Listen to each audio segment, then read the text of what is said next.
लेक लाडकी योजनेच्या लाभार्थ्यासाठी अतिशय आनंदाची बातमी आहे.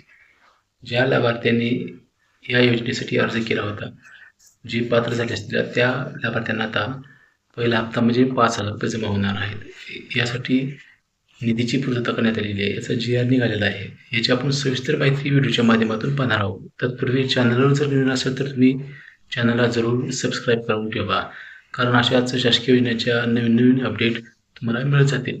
चला तर मग बघूया अपडेट. लेक लाडकी योजनेचा निधी वितरित करण्यासाठी 25 जून 2026 रोजी हा महिला व बालविकास विभागांतर्गत जी आर काढण्यात आलेला आहे. राज्यामध्ये दिनांक 1 एप्रिल 2023 पासून मुलीच्या जन्मानंतर तिच्या सक्षमीकरणासाठी लेक लाडकी योजना सुरू केली आहे.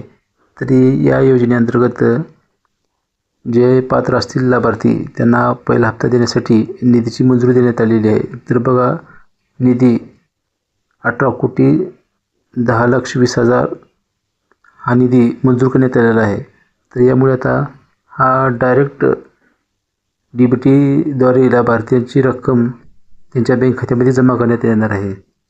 तर लाभ हा किती टप्प्यामध्ये मिळतो तो पाहूया आपण सविस्तर. मुलीच्या जन्मानंतर ₹5,000ची रक्कम DBTद्वारे त्यांच्या बँक खात्यामध्ये जमा करण्यात येते. त्यानंतर इयत्ता पहिलीमध्ये प्रवेश घेतल्यानंतर ₹6,000 व 6वीमध्ये प्रवेश घेतल्यानंतर ₹7,000 व अशा प्रकारे 11वीमध्ये प्रवेश घेतल्यानंतर ₹8,000 व नंतर 18 वर्षाची झाल्यानंतर ₹75,000 असे एकूण ₹1,01,000ची रक्कम या लाभार्थ्यांना दिली जाते.